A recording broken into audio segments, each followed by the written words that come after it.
Hello? This is Sir David. The guy that gave me that title has the same authority as the priesthood in the Mormon church. None! But it just tickles me to hear that. So I say it to entertain myself. I wanted to speak on something that I missed when I recorded a video on the Mormon temple.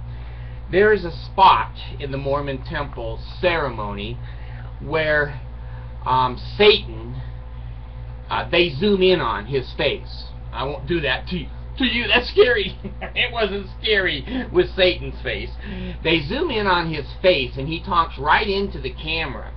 And he says to the group of people sitting in the endowment session, if you do not live up to every covenant that you made this day in this temple, you will be within my power. Now, why did the Mormons want you to go to the temple over and over and over and over again? You've already seen the movie. You've already gotten all of the handshakes and the information.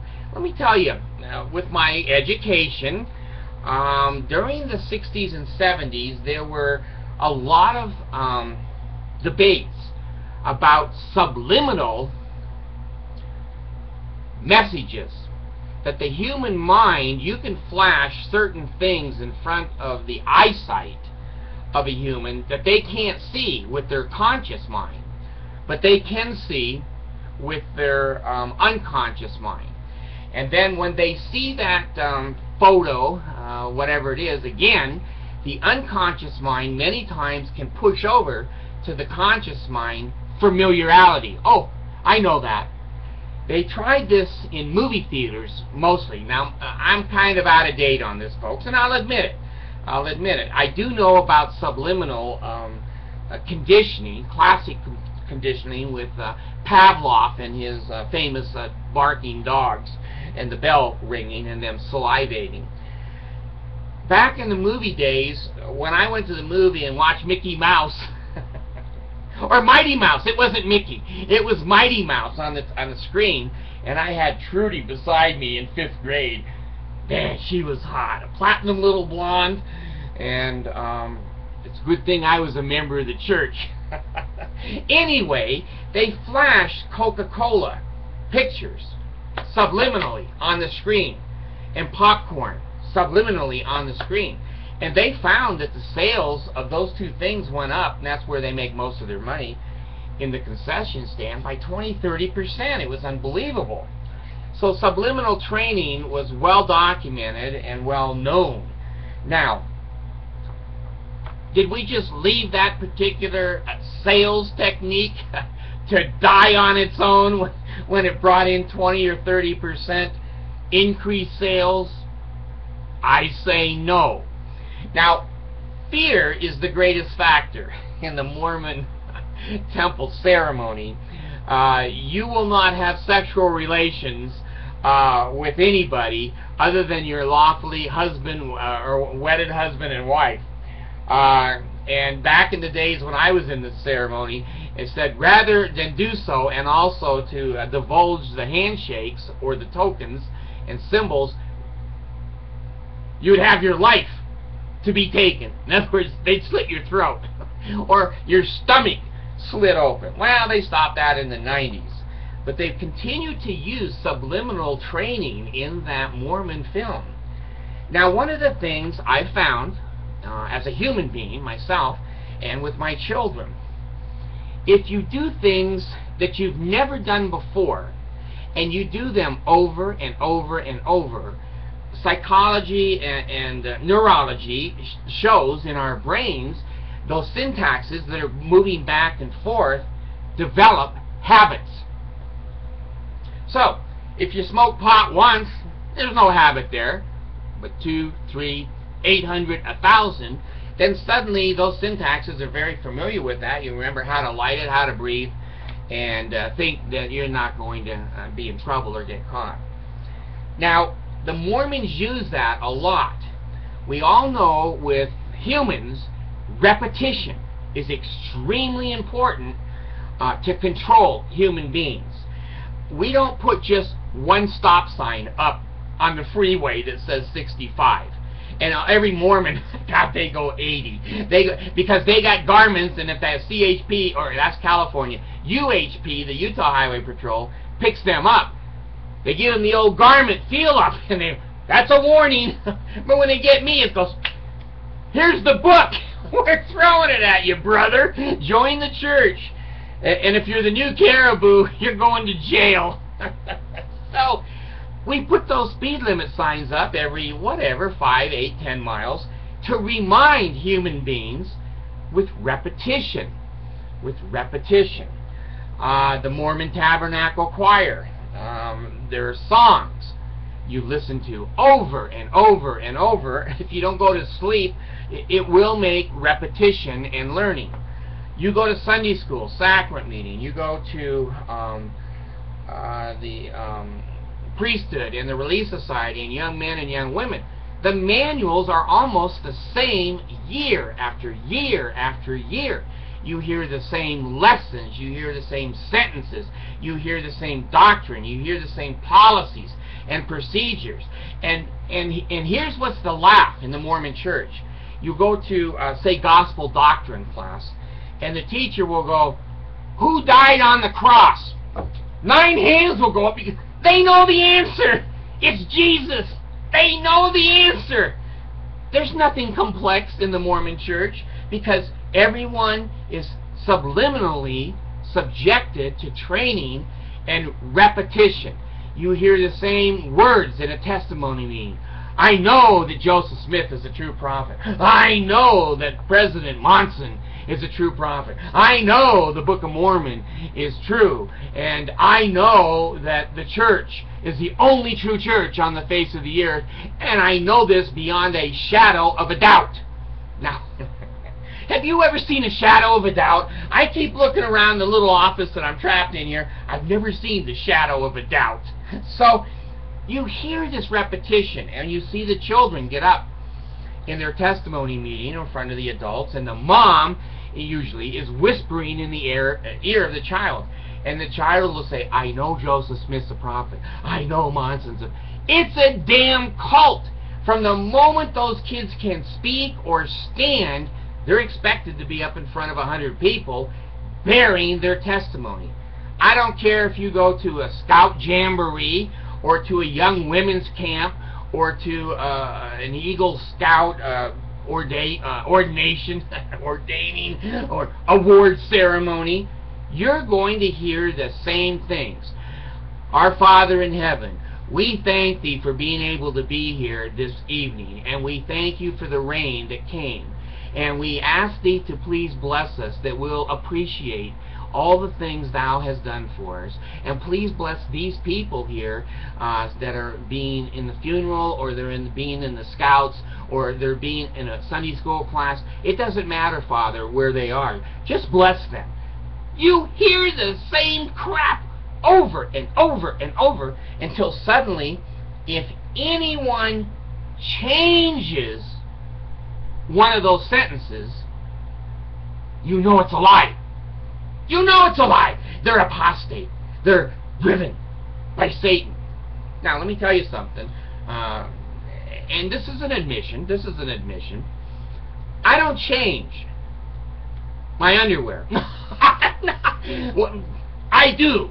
Now and then. Now, it's like garments. When they got holes in them, they became holy. And then God, you know, Calvin Klein came to the house and knocked on the door and said, I've got a message for you. And rather than a triple combination, he just gave me, you know, a quadruple pair of extra large. I don't change my office. Every video, in the early days, I used the video camera. So I was in the house in different spots, and you'll see different spots. But since, you know, the hits have gone up and up and up, I know, because I went to school. If I grow a beard or long black, well, it'll be gray hair, and you click on me, you go, he's changed. And that's a distraction. You don't hear my words, you don't hear the principles that you don't hear anything. And if the safe is gone, I'll guarantee you there'll be 15 or 20 hits that come in and go, where the hell's the safe? Where's the safe? I missed the safe. Someone said to me, well, do you have a green screen and you just put that office up?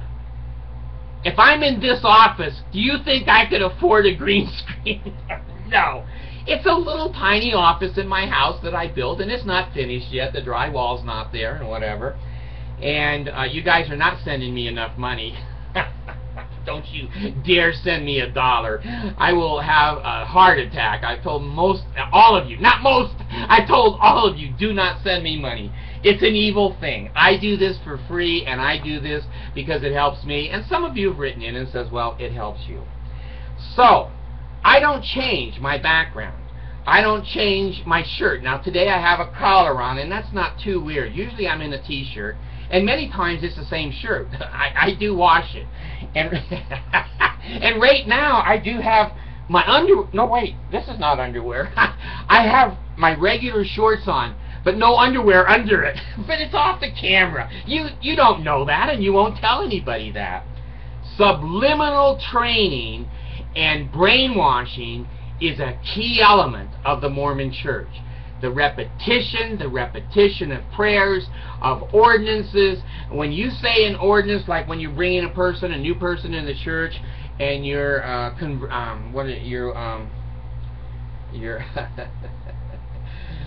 when they get baptized, and then they come in, and the guys all gather around in a sacrament meeting, and you're I should just go to my chair and sit there, because I can't even remember the programs that I'm watching. I think the commercials are 10 times longer than they were when I was a child, because halfway through the commercials I go, shit, what was I watching? And I get it, start this, and I just start surfing through the channel.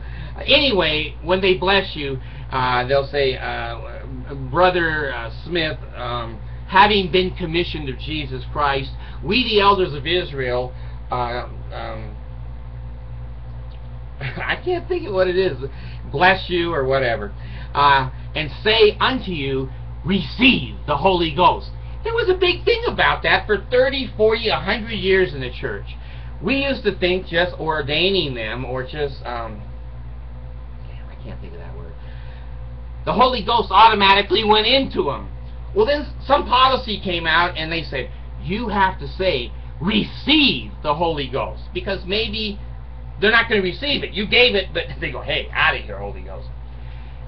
The blessings, the testimonies, the prayers, the time that you go to church, the clothes that you wear, the questions, who's Jesus? They're all designed for brainwashing.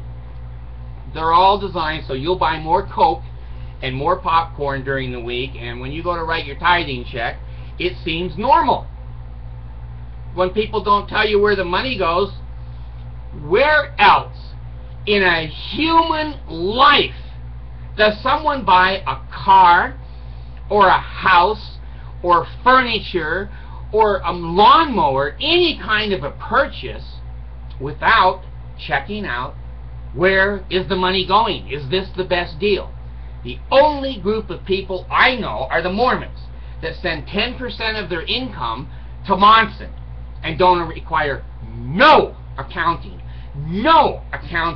and think. And here's what the Mormons tell each other: it doesn't matter if he's just buying Cokes with it. He's a Coca-Cola addict, and the church has just changed its policy. You can drink Coke and Pepsi now.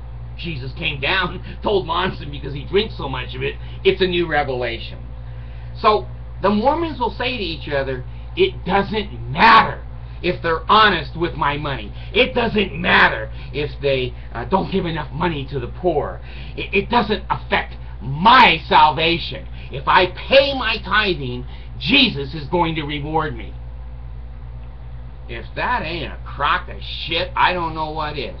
When you give money to poor children, you need to follow that money and make sure it went to the poor children. Just giving the money is not the full responsibility. Seeing the food go in a hungry children's mouth, or child's mouth, is following what I think is the right thing. Feed the children. But not the Mormons. Not the Mormons. They think they'll be blessed. Oh, God, hear the words of my mouth. Oh, God, look at my checkbook. It's almost empty. Oh, God, I don't care if you're stealing my money. I'm coming to heaven on Jesus points. Well, they make this crap up. They reinforce it over and over and over with subliminal training. And that statement from Satan is not the only subliminal. And it's not very subliminal. It's very, very overt. And when it's overt like that, you remember it. If I don't, consecrate and give everything I have to the Church of Jesus Christ of Latter-day Saints, I'll be in Satan's power. Here's my new car. Here's my rental home. Here's my children. Like Heber C. Kimball gave away Nancy Kimball at 14 to marry Joseph Smith. She took her teddy bear and her vagina. What do you think which one Joseph wanted? He wasn't into collecting teddy bears, my friends. He was into collecting young girls. Joseph the pedophile, not Joseph the prophet. And prophets don't have special privileges than the rest of us. The rules are the rules, damn it. And the higher you are in a religion doesn't mean you don't live by the same damn rules as the lowliest person in the group. So anyway, watch out for subliminal training, watch out for wayward 14-year-old girls, and watch out for the Mormon Church, and don't listen to what they say. Look at what they do. Over and over and over, several times a week, and on a mission 2 or 3 or 4 times a day, those human beings are subliminally taught and overtly taught until the left side of their brain doesn't even exist. Anyone in their right mind. I could bring my 9-year-old up here and say, Allison, would you give money to a church if you didn't know where the money was going? And she'd say, Dad, hell no. She's 9 years old. But look at all these emotionally needy adults that think that this church can save them from their own stupidity and that they don't have to work, learn, go to school, have experience in life, and pay the results of their own judgments and their own behaviors. Jesus and his open checkbook called the atonement is going to save my ass, so I don't really care. Well, nice thing about being an atheist, we take responsibility. We know there's no open checkbook, and we know we have to take responsibility for what we say and what we do, and we know that Jesus, he has never showed up. Whether he showed up in the Bible, that's up to you folks. There's nothing wrong with being religious unless you're using it as a crutch because you don't want to grow up. You don't want to take the work of learning for yourself. And for God's sakes, if you're paying 10% of your income to Monson and the Sacred 15 up there in Salt Lake City that just built a damn mall that sells Rolex watches, and less than 0.6% of their entire church income goes to humanitarian services, shame on you. Shame on you.